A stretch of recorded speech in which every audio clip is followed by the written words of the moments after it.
नमस्कार दोस्तों, स्वागत है आपका हमारे YouTube चैनल स्टोरी पॉइंट 01 पे। दोस्तों, हर बार की तरह हम आपके लिए लाए हैं एक बहुत ही अच्छी कहानी। तो दोस्तों, जिसका नाम है स्कूटी वाली भौजी। दोस्तों, कहानी सुनिएगा, इसमें आपको बहुत मज़ा आएगा। तो कहानी को स्टार्ट करते हैं। दुर्गेश बहुत तेज़ी से आगे बढ़ना चाहता था। उसे लगता था कि गांव में सबसे आगे उसका और उसके घर परिवार का नाम रहे। वह पढ़ा लिखा नहीं था, उसकी संगत भी खराब लोगों से थी। उसका ज़्यादातर समय गांव के बाहर बाग में बने मंदिर में गुजरता था। वहाँ रोज़ाना 20-25 लोग आते थे। पहले वे सब हुक्का पीने के आदी थे, पर अब धीरे धीरे हुक्के की जगह गांजा ने ले ली। अब यह नशेड़ियों का अड्डा सा बन गया था। दुर्गेश को भी गांजा पीने की आदत लग गई थी। गांजा बेचने वाला 10 किलोमीटर दूर के एक गांव बुलावल से आता था। नशे की लत में दुर्गेश एक बार मारपीट में शामिल हो गया था। पुलिस ने उसे पकड़ा और जेल भेज दिया। 15 दिन जेल में रहने के बाद वह जमानत पर छूट आया। इसके बाद कई महीने तक तो दुर्गेश गांव आने में बसता रहा था, पर धीरे धीरे वह गांव आने लगा और अपने पुराने साथियों के साथ पहले की तरह उठने बैठने लगा। जेल में दुर्गेश को कई ऐसे लोग मिले थे जो नशा बेचने के जुर्म में बंद थे। उन्हीं में एक से एक रहीम था। उसने दुर्गेश की जेल में बड़ी मदद की थी। उसने ऑफ़र दिया था कि अगर वे दोनों साथ मिल जाएं तो अच्छा पैसा कमा सकते हैं। जेल जाने के बाद अब दुर्गेश के मन का डर खत्म हो गया था। उसे समझ आ गया था कि पैसा सबसे बड़ी चीज़ है। वह पुलिस और अदालत पर हर जगह काम आती है। 20 दिन के बाद रहीम भी जेल से बाहर आ गया था। वह दुर्गेश से मिलने उसके घर आ गया। वहाँ दुर्गेश ने उसकी खातिरदारी की और अपने बीवी बच्चों से भी मिलवाया। दुर्गेश और रहीम एक ही उम्र के थे। रहीम की नज़र दुर्गेश की पत्नी दीपा पर पड़ी। 5 और 7 साल के 2 बच्चों की मां होने के बाद भी दीपा बहुत खूबसूरत और दिलकश लग रही थी। रहीम दीपा को देखकर मचल गया और बोला, भौजी, अगर तुम और दुर्गेश भाई मेरी योजना के हिसाब से काम कर लो तो कम समय में ही हम सब अमीर बन सकते हैं।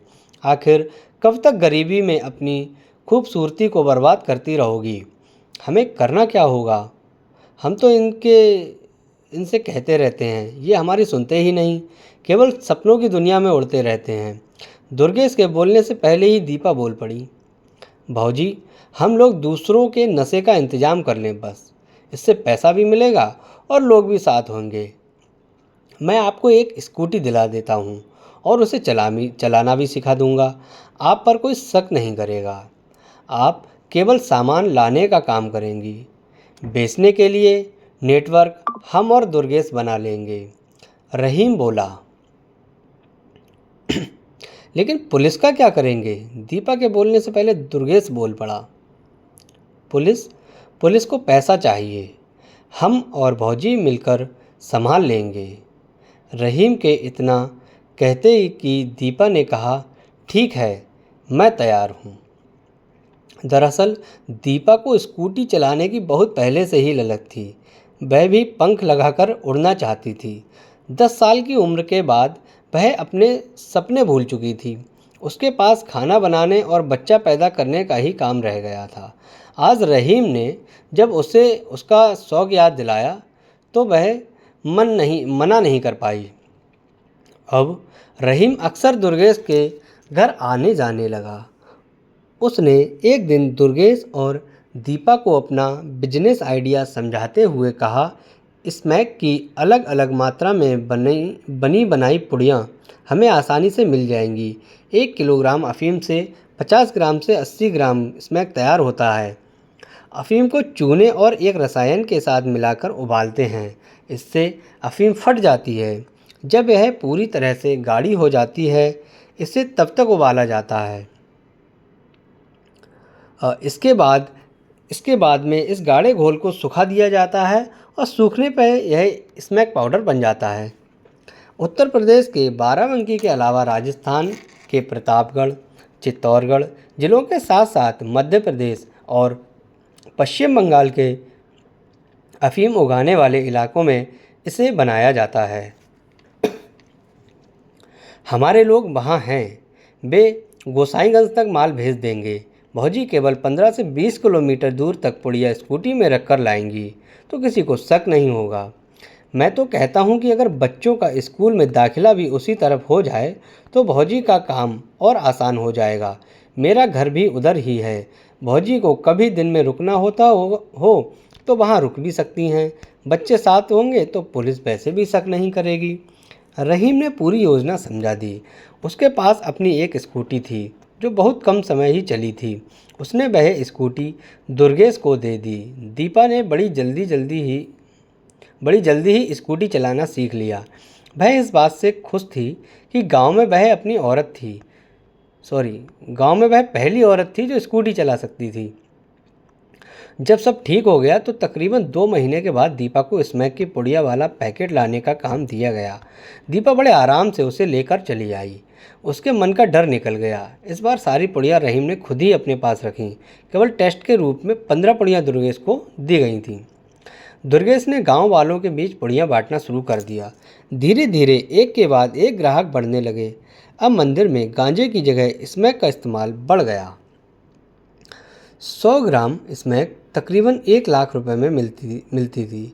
इससे छोटी छोटी पुड़ियाँ तैयार की जाती थी। 1300 रुपये में 2 ग्राम स्मैक मिलती है। 1 ग्राम में 7 से 9 पुड़ियाँ बनती हैं। एक पुड़िया 200 रुपये में बिकती है। इस तरह से 1400 से 1800 रुपये की कमाई हो जाती है। दीपा को महीने के 20,000 से 25,000 रुपये मिलने लगे। पैसा आने लगा तो दीपा को आज़ादी भी मिलने लगी। दोस्तों, ये कहानी एक राइटर की है, ये मैंने नहीं लिखी है। मैंने सिर्फ एक मैगज़ीन थी उसमें से इसके पढ़ के मैं आपको सुना रहा हूँ। रहीम इसी दिन की ताक में था। उसने दीपा को अकेले पाकर अपने दिल की बात कह दी। दीपा ने भी समझ लिया था कि उसे अगर पैसा और आज़ादी चाहिए तो रहीम की बात मान ले। अब दीपा को भी रहीम अच्छा लगने लगा था। आखिरकार एक दिन दीपा का सांचे में ढला बदन रहीम की बाहों में था। इसके बाद तो यह सिलसिला चल निकला। जैसे जैसे स्मैक की पुड़िया ज़्यादा बिकने लगी और कारोबार में ज़्यादा पैसा आने लगा तो दीपा ने दुर्गेश से कहा कि अब आप चुनाव लड़ने की तैयारी करें। इसके बाद दुर्गेश ने दक्षिणापंथी पार्टी में काम करना शुरू किया। अब उसके कंधे पर अंगूछा आ गया था। एक तरफ नशे का कारोबार था, दूसरी तरफ राजनीति तेजी पकड़ रही थी। एक दिन दीपा दुर्गेश से बोली, अब हम लोगों की हालत बेहतर हो गई है। गांव से निकलकर शहर में आ गए हैं। दूसरे काम भी बढ़ गए हैं। नशे का कारोबार रहीम के हवाले कर दो। हम केवल उसकी देखभाल करेंगे। अगर पकड़ा गया तो बह जाने, हमारे ऊपर कोई लांछन लगेगा तो इमेज ख़राब हो जाएगी। इसके बाद पार्टी भी टिकट नहीं देगी। दुर्गेश की समझ में आ गई। उसने रहीम के साथ बातचीत की। सब सहमत हो गए थे। चुनाव आ गया था। दीपा ने पार्टी से टिकट मांगा। वह टिकट की कीमत देने को तैयार हो गई थी। महिला तो थी ही, खूबसूरत और हुनर वाली भी थी। बोलने में बेहतर थी। उसके ऊपर कोई दाग नहीं था। रिजर्वेशन में दीपा जिस सीट से टिकट मांग रही थी वह महिला सीट हो गई। 5 साल में ही दीपा की ज़िंदगी बदल चुकी थी। नशे के कारोबार से आए पैसे से उसकी दुनिया बदल दी थी। अब दुर्गेश और रहीम दोनों को साधने में कामयाब हो गई थी। दीपा को अपने शरीर की कीमत समझ आ गई थी। जहाँ पहले वह घर के अंदर केवल खाना बनाने और बच्चे पैदा करने की मशीन बनकर रह गई थी, अब नेता बन चुकी थी। मर्द उसके पीछे पीछे चलने लगे थे। एक बात वह समझ रही थी कि बुरा काम देर तक नहीं करना चाहिए, तभी छवि बनी रह सकती है। धीरे धीरे उसने रहीम से पीछा छुड़ाना शुरू किया। अब दुर्गेश ने मिट्टी की खादान का ठेका लेना शुरू कर दिया था। गांव और तमाम लोगों को नशे की लत लगाकर दीपा अब ठेकेदार और नेता बन चुकी थी। उसकी नज़र जिले की कुर्सी से हटकर मंत्री की कुर्सी पर थी। 10 साल में जितनी कामयाबी उसे मिल चुकी थी उससे वह आगे निकल चुकी थी। इलाके में उसका दबदबा था। जिस पुलिस से दीपा को डर लगता था वह अब उसकी सिक्योरिटी करने लगी थी।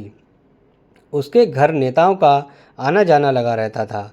स्कूटी कहीं पीछे छूट गई थी, अब उसके पास स्कॉर्पियो आ गई थी। दूसरी तरफ नशा करने वाले बीमारियों में फंसकर मर रहे थे। नशा करने वाला डूब जाता है और नशे का कारोबार करने वाला अमीर होता है। यह बात इंसान को जितनी जल्दी नशेड़ी की समझ में आ जाए सही रहता है, नहीं तो नशे के भंवर में सब कुछ डूब जाता है। दोस्तों, इन्होंने एकदम सही कहा है कि हमें नशे की जो आदत है उसे छोड़ देनी चाहिए, लगानी ही नहीं चाहिए। नशे की लत बहुत बेकार होती है। तो दोस्तों, आपको वीडियो अच्छी लगी हो तो चैनल को सब्सक्राइब कर दीजिएगा एवं वीडियो को लाइक कर दीजिएगा। दोस्तों, मिलते हैं अगली वीडियो में। धन्यवाद।